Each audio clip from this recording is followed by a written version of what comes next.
Good afternoon, folks. I'm here with leaders from some of America's largest companies and ever before in our history. Thanks to the Affordable Care Act, as well as the American Rescue Plan that I signed into law last year, that saved families an average of $240, $2,400 in premiums. $2,400 in premiums. The Inflation Reduction Act is also going to deliver on the promise Washington has made for years. Give Medicare the power to negotiate prescription drug prices. This bill will save the American people and Medicare hundreds of billions of dollars.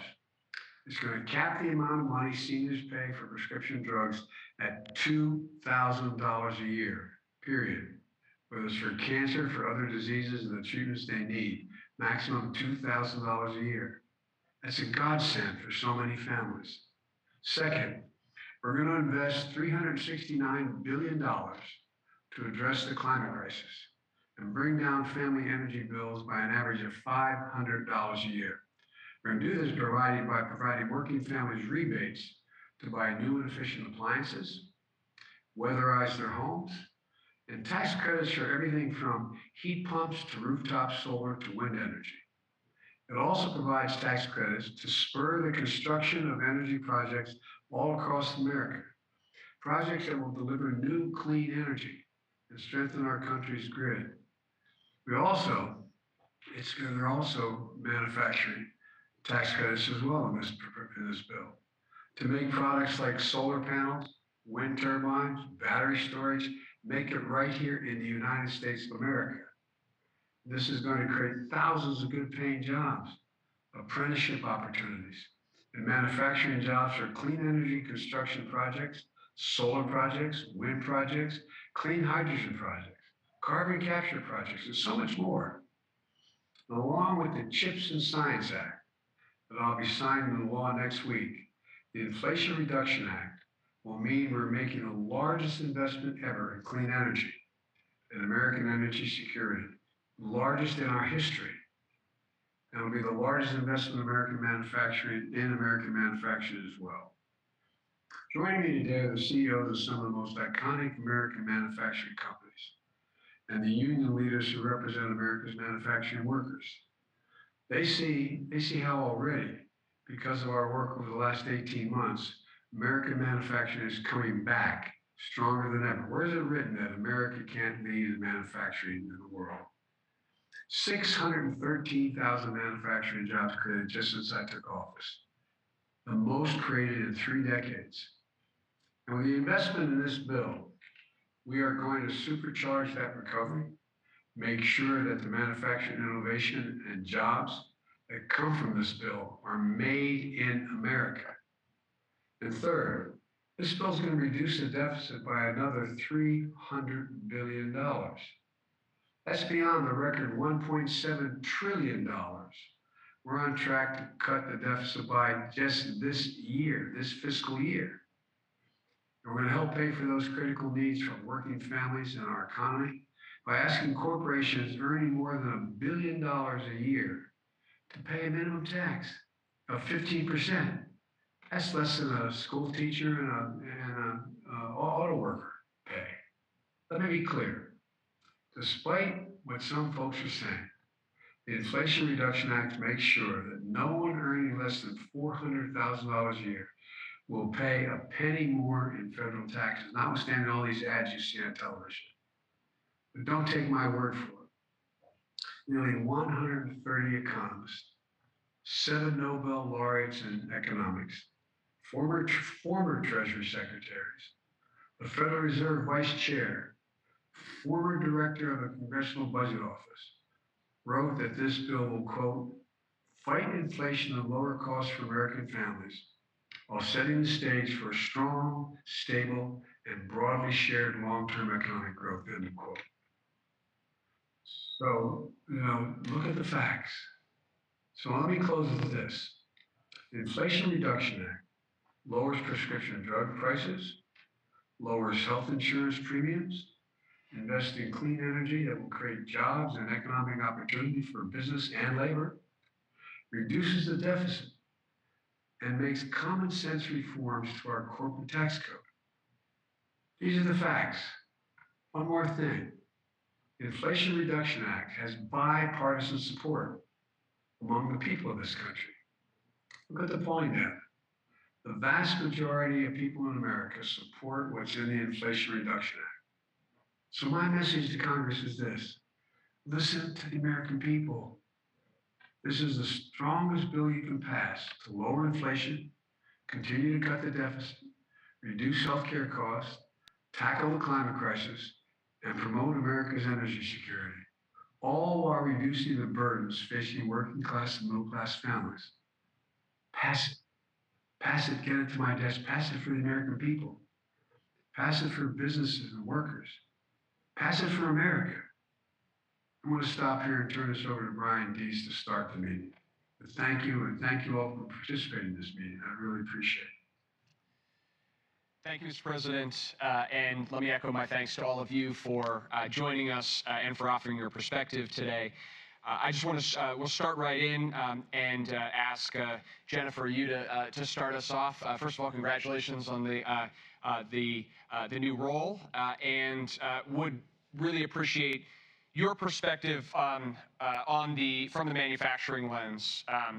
Cummins, obviously, iconic and long-serving American manufacturing company, and I am told you can confirm if this is true, that half of the diesel trucks on U.S. highways today are powered by Cummins engines.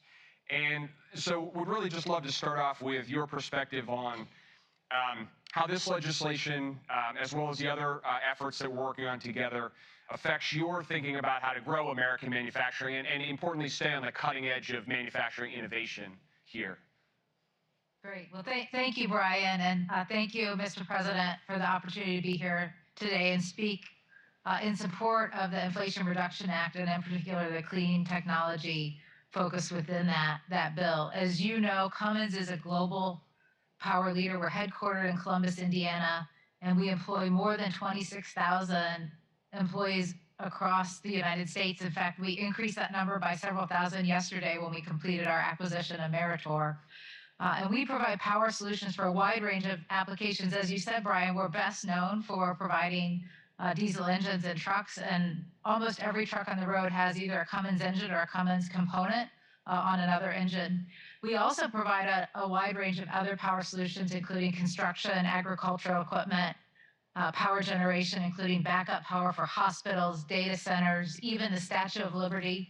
And Mr. President, I thought you might be interested to know that we provide the locomotive engines for Amtrak's Northeast Corridor as well. We have a long history of ensuring that everything we do leads to a cleaner, healthier, safer environment. We've set an environmental sustainability goals that by 2050, all of Cummins products, our operations and facilities will achieve carbon neutrality, and that's aligned with the Paris Climate Agreement and the United States' own carbon reduction goals. And we truly believe that we can do things that are good for the environment and for our customers and our business. Decarbonization is critical. I read the news now almost every day that talks about record temperatures, fires in the West, flooding in Kentucky. Climate change is real, and we have a responsibility to deal with it, and we have an opportunity to leverage that for growth in our business and for strengthening America innovation and competitiveness.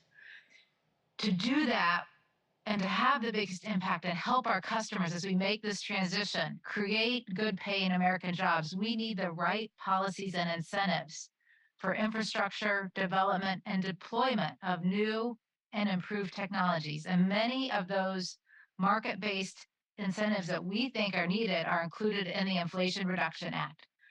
We think that the comprehensive scope of energy provisions from power generation to transportation to hydrogen production are all important pieces of the decarbonization puzzle, and they're important to ensure we have wells to wheels decarbonization in hard to abate sectors like those that we serve. The tax credits for low carbon fuel production, including renewable natural gas and renewable diesel fuel, are needed. These alternative fuels can lower NOx and carbon emissions in many vehicles that are already in use. For new trucks, the 30% investment tax credit included for low and no carbon trucks and their respective charging and fueling infrastructure are critical to help fleets afford newer technologies like hybrid and battery and fuel cell powered vehicles as we continue to advance and scale up these technologies and make them more cost competitive and ensure our customers are successful in their businesses as well. The clean hydrogen production credit is essential to creating a robust domestic hydrogen economy. So we can compete with Europe and East Asia that are focused on doing that today. And finally, we think that tax incentives for fuel cells, energy storage, and microgrids will help accelerate more efficient solutions for stationary power. So we think these provisions make these new and low carbon technologies more affordable, accelerating infrastructure development and deployment throughout the economy. And by reducing some of the cost gap between traditional power and these newer solutions, we can advance their viability and make them a reality. So thank you again for the opportunity to be here and to support the Inflation Reduction Act, which is good for the economy and the environment. Well, thank you. Is it all right if I ask a question, Brian? Of course, Mr. President. Yeah, first of all, you got me back and forth to Wilmington, Delaware, to Washington, D.C. for a long time on Amtrak. Thank you. You're Look, welcome. we're going to make a big investment in clean technology manufacturing facilities, like the facilities that make electric vehicles. How important will this investment be in building out the electric vehicle supply chains?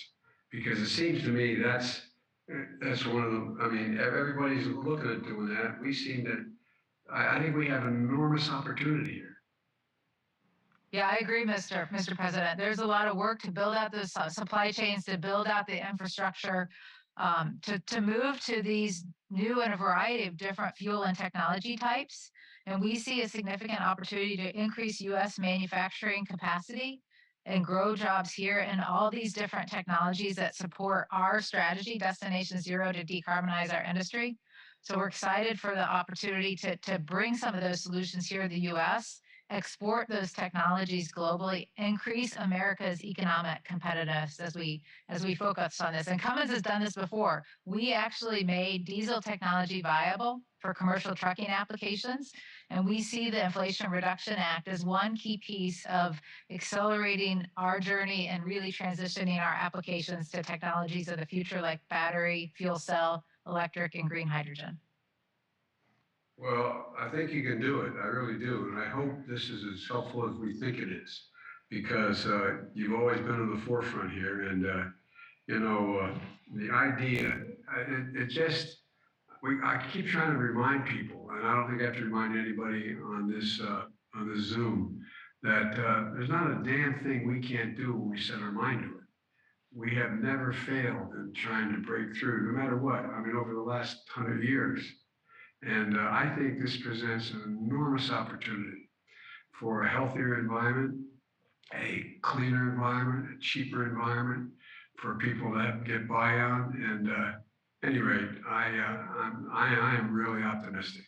And I want to thank you very much, Jennifer, for being willing to come and talk to us about it. Because we'll be talking, this passage will be talking a lot more. Yeah. Thank you, Mr. President. So, Mr. President, I was going to ask, we'll go from heavy-duty commercial to light-duty vehicles. And Mary, thank you for being here, and just wanted to get your perspective on, broadly the automotive sector and the manufacturing opportunity that you see here, and how this bill and the other things we're working on will affect your perspective on where we can take the sector in this country.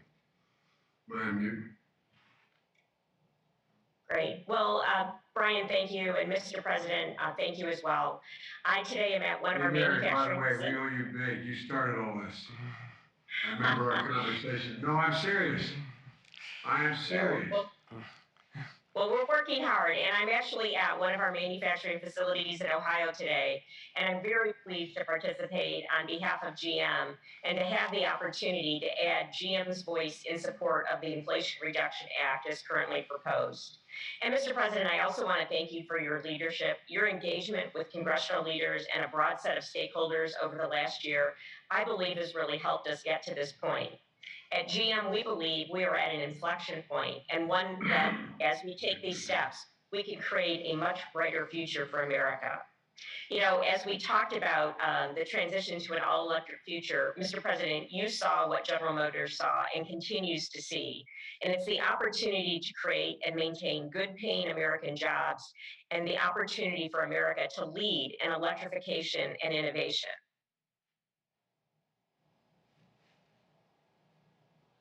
General Motors is committed, already announced historic investments in the United States. This bill will help drive further investments in American manufacturing and sustainable, scalable, and secure supply chains. And all that comes with that is a stronger economy and job growth. So we deeply appreciate also the inclusion of the EV provisions in the Inflation Reduction Act.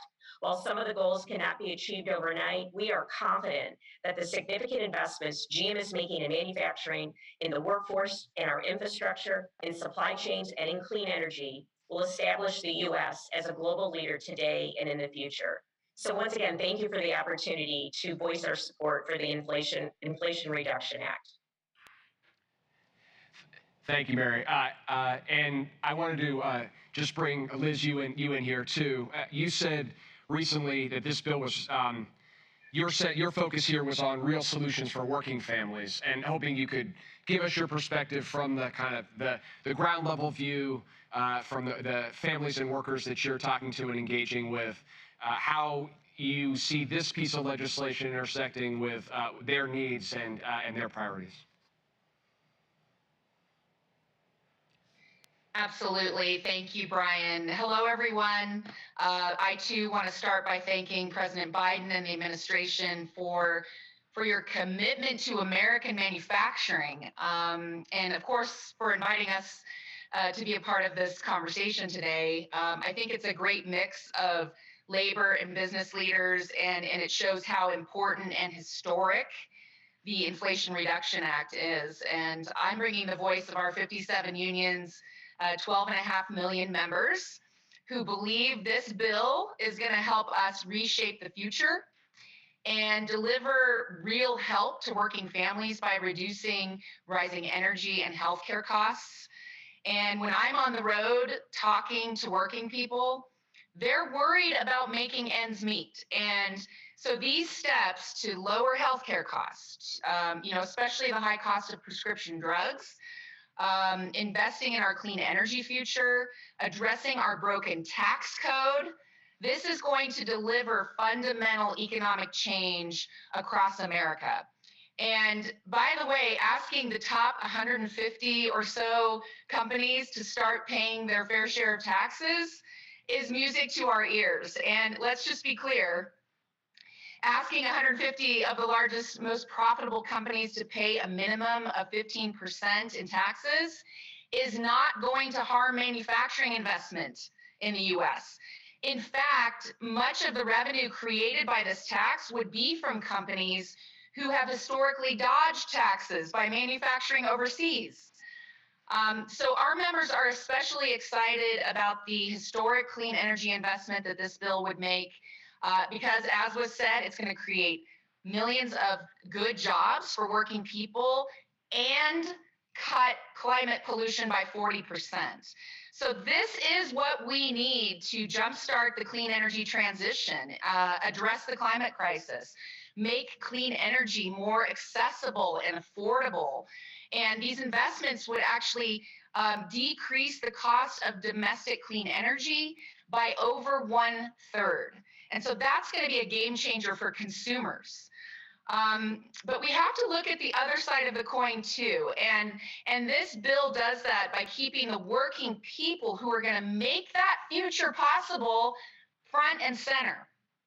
And not only will it direct investments to underserved communities, it will also make sure that high working standards and high environmental standards can go hand in hand, and it shows that. It's not a choice. We can do both.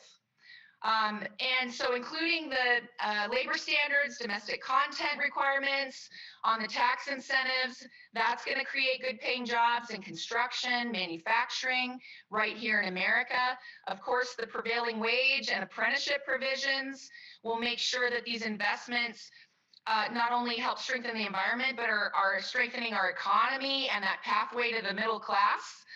And so that's how we create lasting change that working families need. So I just say we see this bill as a major step forward. It's going to improve the lives of working people. It's going to improve lives for seniors who are trying to pay for their prescriptions, kids who are going to have a healthier planet to live on. So we are united in support for this legislation. We urge Congress to move it quickly, get it passed and signed into law, get it to the president to sign. Thank you.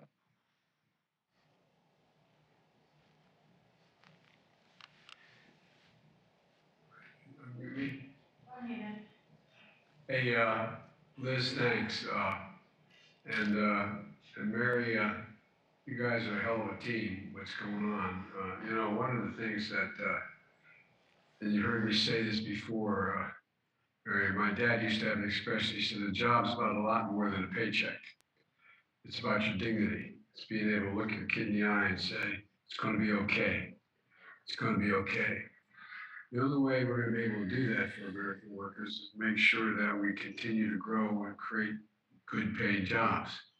And that's what you're doing, and that's what the AFL-CIO is doing with Liz, making sure that we can talk about the impact this relief is going to have on American workers. In addition to, and by the way, I'm looking at a card here, reminding myself that it's going to cut energy costs, unlock $500 on average annually for energy savings, 30% tax credit for home energy systems like rooftop and solar and efficient windows, $7,500 tax credit for new electric vehicles and $4,000 tax credit for used ones, $14,000 for consumer rebate for high efficiency appliances like electric heat pumps. It's going to do an awful lot beyond what is the overall piece here about lowering inflation. And, you know, in addition to the new jobs it's going to create in this bill, the Inflation Reduction Act is also going to bring down energy and healthcare costs for all Americans. And it's going to impact on this relief will have on American workers is real. Liz, do your folks talk about that? Do we talk about how it's going to actually, you know, reduce healthcare costs, prescription drug costs, et cetera? Absolutely, Mr. President. I would say that is what's most on people's mind is, you know, can they afford to pay their healthcare premiums? Can they afford to put food on the table for their families? And so bringing down costs for workers is exactly what we need in this moment, and that's what this bill does. And so I know Ray Curry's on here with me. That's exactly what we're trying to do, is get the message out there, because as you know, there's often a disconnect in what happens in Washington to what happens at the grassroots and community level. So that's our job as, you know, leaders in the labor movement and working with our members and working people every single day to make sure people recognize what this bill is going to do, and so that they see the impact in their communities and in their wallets. And Mary, what General Motors is doing, I find absolutely amazing. Your commitment to moving toward clean energy, commitment to electric vehicles, about being able to meet the 2050 international standard, et cetera. You're going to do it before then. And I just think that General Motors is going to play a gigantic role, and other companies around the world are going to follow, because you're going to be leading the world. One of the things that I did, I must admit, in total disclosure, I've spoken to the chairwoman about the possibility of my being able to buy one of those Corvettes that are electric vehicles that, you know, when they come out. I'm not going to be able to do it because I can't drive a vehicle while I'm president anymore than I could when I was vice president. But I think we can change the face of the country with this legislation and reduce inflation, not increase it. Mary, do you have any closing comment you want to make? Just that, Mr. President, I completely agree with you. I couldn't be more excited about the EV portfolio that General Motors is in the midst of launching. Our first battery plant is coming online in a matter of weeks in Ohio. We have another plant next year and the following year, both in the US, and we're about ready to announce our fourth, as well as converting plants and making sure that we maintain and grow the jobs that we have in this country. So, it is happening. We're at this critical juncture right now. And I think this Inflation Reduction Act will be part of the catalyst that helps us move forward. So thank you. Well, you guys are doing a heck of a job. I really mean it.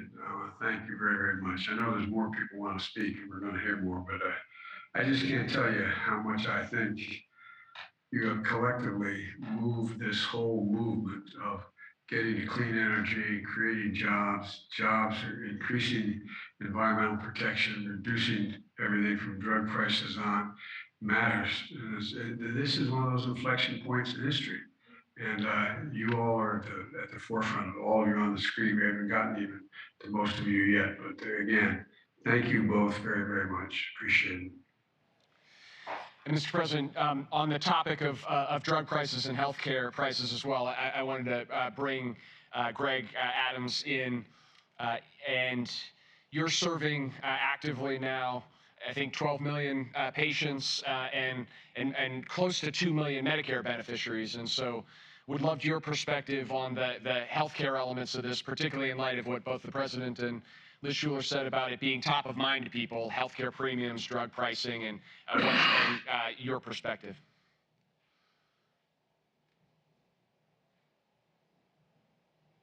Thank you, Brian, and thank you, Mr. President. I join my colleagues in saying it's a pleasure to be here today and have the opportunity to discuss the importance and the urgency of the Inflation Reduction Act. We see this important piece of legislation as being critical to helping millions of Americans continue to have access to affordable health care coverage. And it begins to curb the unsustainable drug prices. And of course, as you've heard, it addresses climate change. At the heart of Kaiser Permanente's mission is a belief that all people deserve access to high quality, affordable health care. Millions of Americans will benefit from the extension of the Expanded Affordable Care Act subsidies through 2025, which will continue to make health care and coverage more available and affordable for our people. Since the enactment of the expanded subsidies, marketplace enrollment has reached an all-time high of 14.5 million people nationwide. And premiums became more affordable, or as premiums became more affordable, millions of Americans saw increased access to $0 plans and low-cost plans with premiums of less than $50 per month.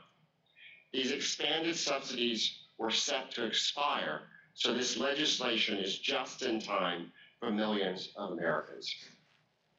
At Kaiser Permanente, we're deeply concerned about the burden high drug prices impose on our members, on whose behalf we buy over $10 billion of drugs every year, and we prescribe more than 90 million prescriptions annually. So while we believe it's essential to ensure that drug manufacturers are rewarded appropriately for providing real innovation, it has to be done in a sustainable manner and not just allowing the highest possible price. The target approach here achieves an appropriate balance of those concerns. And the Medicare Part D changes protect seniors from the risk of very high drug costs and ensures that more seniors have the ability to access and are actually taking the drugs prescribed. Finally, I too note that the tremendous impact on climate change.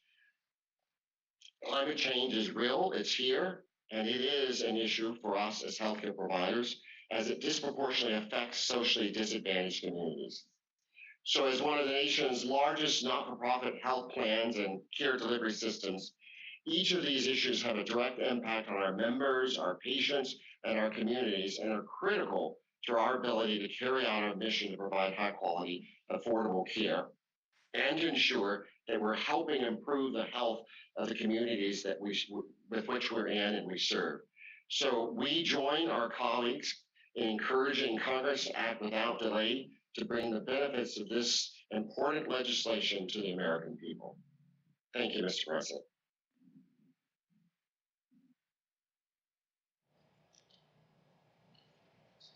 Brian, you gonna? Yes. I've got a question. Why don't you go ahead first? Well, Mr. President, I was gonna just turn briefly before we get our other speakers to just ask Secretary Yellen to offer.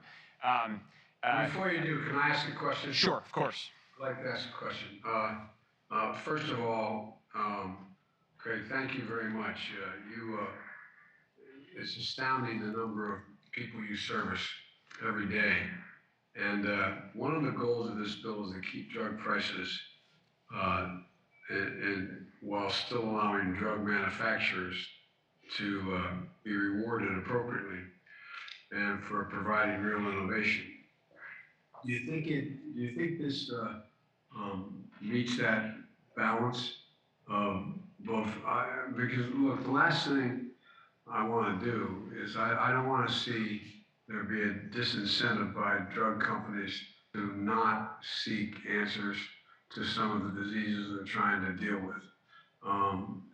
So they have to be compensated, but they're being incredibly well compensated now. And from my perspective, I don't think that this upsets the balance of making significant profit at the same time providing breakthroughs in innovation. What's your sense of it? Yeah, thank you, Mr. President. I do. I think it does maintain the balance. The bill looks at the high cost of specialty drugs. Specialty drugs are a key component of the high drug costs. They actually account for a small percentage of prescriptions, but they are now at a point where they make up over half of our pharmacy costs, impacting the whole population. So the bill looks at a limited number of specialty drugs, calls for negotiation of prices at a point after these drugs have been on the market. I, as the CEO of Kaiser Permanente, will still be responsible and committed to using market forces to help keep the majority of other drugs affordable and accessible. So I don't see this as interfering. I think it carefully framed the balance that's needed. So I think the answer to your question is yes. I think the balance is here, and I think there's plenty of room for innovation and for market forces to be at play. Thank you very much. Brian, back to you. Great, thank you, Mr. President. And before we get to Ray and David and Warner, I just wanted to ask Secretary Yellen to just zoom out for a minute and give us your take of the overall economics, particularly at the moment we find ourselves in the recovery. Thank you, Brian, and thank you, Mr. President. I'm really excited to be here today to talk with leaders from both business and labor about how important it is for Congress to pass the Inflation Reduction Act. Actually, I convened business leaders myself yesterday to discuss this important legislation. It will address the cost of prescription drugs and health care for millions of Americans, lower energy costs, bolster our energy security, so we don't have to rely on autocrats like Putin. This would be the biggest investment in fighting climate change in our country's history. And this isn't just going to protect us from global energy shocks like we've seen from Russia's illegal invasion. It's also going to create good-paying jobs across our country to power that work. I also think it's important to talk about the revenue streams that make these investments possible. And that means adequately funding the Internal Revenue Service so they can enforce our existing tax laws. The vast majority of businesses and workers are playing by the rules, but some aren't. And estimates show that the tax gap from the top 1% of earners alone is as much as $160 billion each year. Making sure we have the resources to ensure the wealthiest among us can't avoid paying the taxes they owe, that's about restoring basic fairness and ending a two-tiered system. It's about making sure we can invest in addressing those key household expenses and making our economies stronger. I think it's important to underscore that this legislation is fiscally responsible. It will actually reduce the deficit by hundreds of billions of dollars over time. And by reducing deficits, we'll be complementing the work the Federal Reserve and the administration is doing to combat inflation, even as we address these cost pressures like healthcare, prescription drugs, and energy. So that's why I hope Congress will pass this bill as soon as possible. And it's why you saw 5 of my predecessors at the Treasury Department, secretaries who served under Democrats and under Republicans, call for the same this week. Thank you, Mr. President. Thank you, Janet. Thank you, Janet. And Mr. President, we're going to conclude the open press portion of this event and shift into the next section here. And in doing that, I wanted to ask Ray to come in. And Ray, it's great to